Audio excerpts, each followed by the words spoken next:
This is the all-new VW ID.2, or as I would expect, that this is the Volkswagen Polo Electric or the Polo EV. But is it worthy to carry the Polo name? We'll tell you all about the details, exterior, interior, here with Thomas and Autogefühl in 4K, full screen, full length. Let's go! In the front, we can see a totally new design language. Volkswagen wants to go away from, hey, round shapes and saying like, I'm electric vehicle, more to a traditional Volkswagen look, more rectangular styling, clean German design, maybe Bauhaus style. I think that's also a good decision to bring some more true Volkswagen character back to the vehicle. What I would have wished is that it maybe placed here like a round headlamp from the VW Golf 1, a Golf 1 EV design. That's my wish list actually, but Volkswagen might still change that at some point. So the Volkswagen CEO is also checking out our videos, and so maybe you can put it in the comments and tell him if you want Golf 1 EV round headlamps or if you are more okay with this current design right here. And one of the most important messages for today is this will be sold under 25,000 euros. So this is supposed to be indeed a people's car. And Volkswagen means people's car. But in the recent years, they got more and more expensive. Now they want to go back to the original Volkswagen way and also sell cars for the people that are actually still affordable. Different battery sizes will be available. Soon going to talk about that. As for the length, it's 4 meters and 5 or 159 inches. That means this is the length of a Volkswagen Polo. But the interior space is supposed to be like a VW Golf offering. That also will be very interesting. 20-inch wheels right here and a very straight design line. This is the one key element.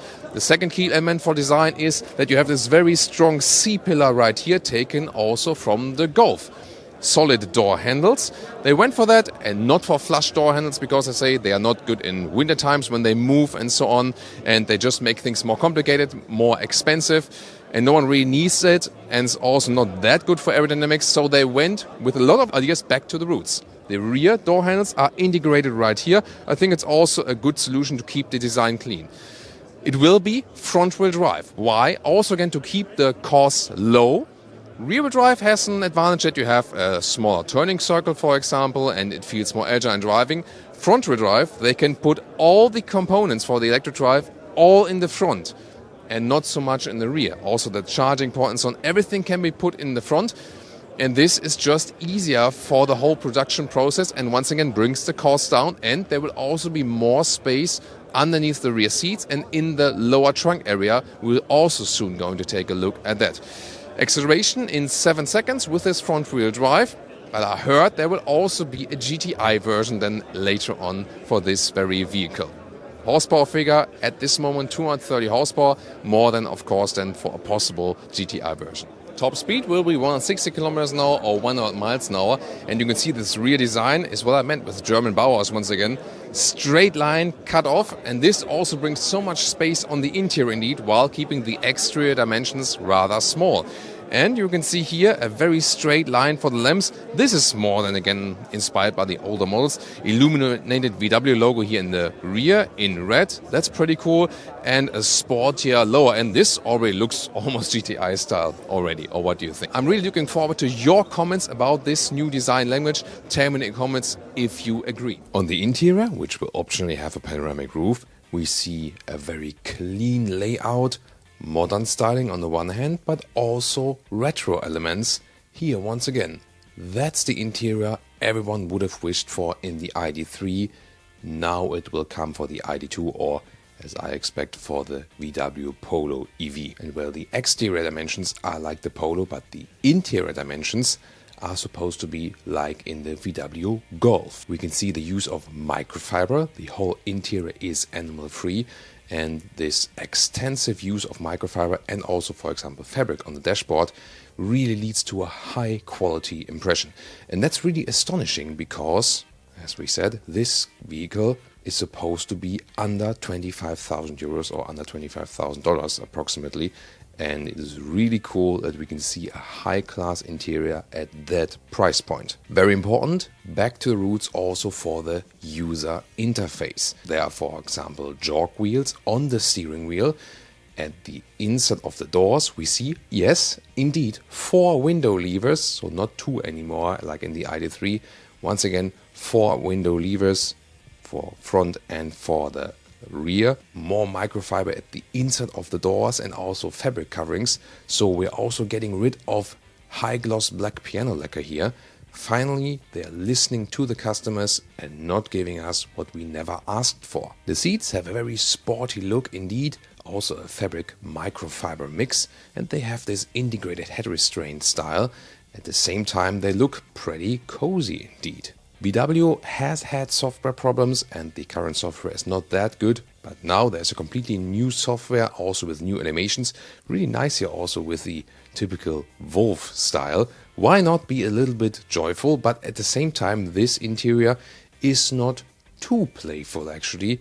It is serious enough but has some joyful elements indeed. As for the screens, on the left side you have 11-inch instruments, digital, square styling. On the right side, 13-inch big infotainment screen. And you also get a head-up display. The gears are being shifted with the right stalk column behind the steering wheel. And you will also have a separate AC unit in the lower part where you control the seat heating, the temperature, and also with a separate volume jog in the center console, which can be accessed by the driver and also by the passenger. We can also see the use of ambient lighting, in this case then the blue styling, fitting overall to this Thomas blue exterior and interior.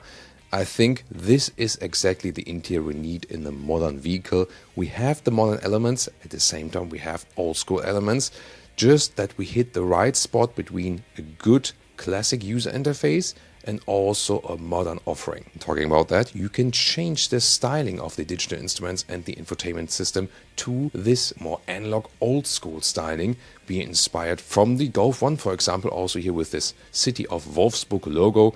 And you can change this mode actually with this central VW knob in the middle console. In the lower console, the VW Polo EV, let's call it that way, just has also 2 inductive charging pads, and they have this magnetic lock that the smartphones don't fly all over the place. Even more space underneath this unit, and once again here you can see the dashboard covered in fabric and microfiber. I really have to say, from these first pictures we have for you, I'm really impressed once again, and it has been a long time that Volkswagen has impressed people. I think they are back on track with this interior. In the rear seats, again, it's not a big vehicle, but you have a lot of space and this really cool space underneath the rear bench. You can fold up the bench and then there is this hidden space which also can be locked. So for example, you can charge your laptop in this compartment. At the same time, it is safely stored when you are away or something. In the trunk you will have 440 liters of space. Underneath there is another big space, for example for these water boxes or maybe for a suitcase. The maximum space is 1330 liters. And the really cool trick is you can fold down not only the rear bench but also the front passenger seat, and then you have a long area of 2.20 meters or 87 inches like in a huge sedan. Oh, and one of my favorite playful elements is you can once again see here this wolf animation. Yeah, why not doing that with software? Oh, he's also going to sleep at some point. We also have to talk about the electric effects of this vehicle. So we don't have a battery figure yet, but there will be 2 different battery sizes. Of course, there won't be too large because they want to keep the price low. Recharging supposed to be from 10 to 80% state of charge in about 20 minutes, and I heard a 125 kilowatt charging figure. This could indeed be a problem. But I also heard that they want to improve on that. So because when this vehicle will be launched in 2025, you need better fast charging capabilities indeed. They tell us about the range of 450 kilometers. Not really sure if that's really realistic. Maybe more like 350 kilometers or 220 miles, because these official figures are not always very true, because they do this, testing cycles which are not representing real-world situations. So I think exterior-wise and interior-wise, this works so well. This is what people have been waiting for, what I personally also have been waiting for. Yes, maybe like a Golf 1 front headlamp, that would have been cool. But other than that, I'm really amazed by exterior and interior of the car. I think this will really work very, very well. But the electric figures like battery size, range and also charging speed, I think they have to do better there. They still have some more time, until it's finished, until it will reach the market, and this is actually where the focus should be going on to now. Now we're joined by Thomas Schäfer, CEO of Volkswagen. Do you want to take the brand back to the roots? Not really taking it back. I always say, it's not about warming up the ashes and a little glow. It's about taking the fire into the future. And I think this company has a lot of fire, a lot of great stories of the past who will work very well in the future.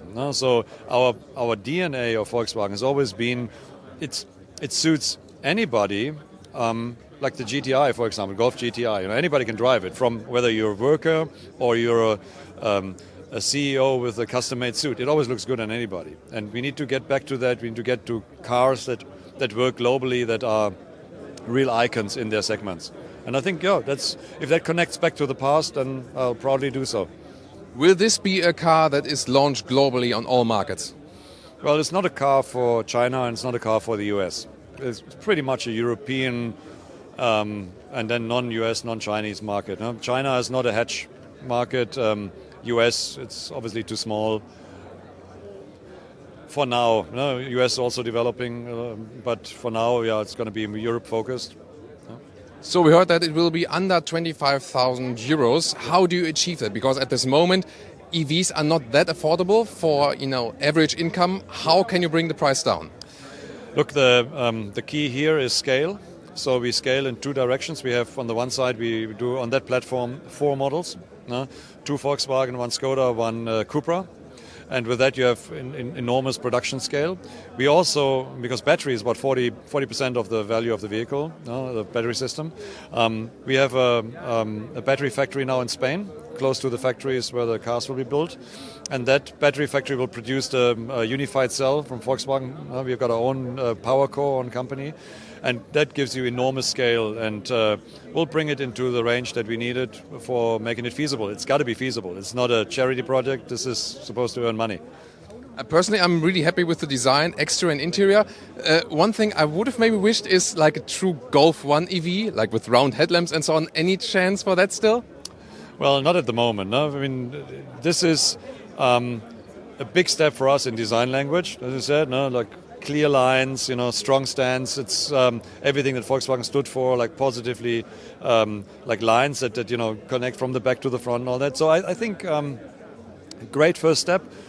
The connection to the history is on the display, the interior display. That's a cool touch, but going too retro is not necessarily good for us, because we're serving a broad segment that goes across people. So our vehicles are always more neutral, not extreme. You can't have a vehicle that looks angry totally and is dividing in society. Our vehicles are friendly and appeal to a broader audience.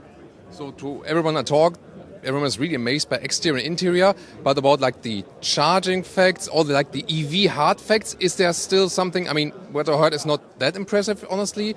Is there still something until 2025 that you will maybe improve, that it will faster charging and so on, maybe even more range?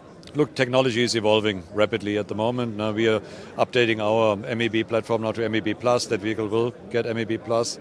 That gives you faster charging times, more range and so on. But it's got to be price competitive. No? In this segment, you want to stay in this. And I think the values that we saw on the screen are very reasonable for that segment. Going forward, will they develop? Yeah, sure. No? But for now, I would say they're well competitive in their segment. And also something that's really important to me, with you as CEO, will all cars remain animal-free on the interior? Yes. Yes, it's sustainability and having broader responsibility is super important to us. And I always say what Volkswagen does and where Volkswagen looks, the world looks. And we have a role to play in this, and I think this is the definitely right move to go. So we'll go well beyond that. It's first step. Thank you so much for the insight. Is this the right way for VW? Tell me in the comments. And would you like to have this one here as the all-new Volkswagen Polo? And of course, tune in to other new electric models by Volkswagen right now.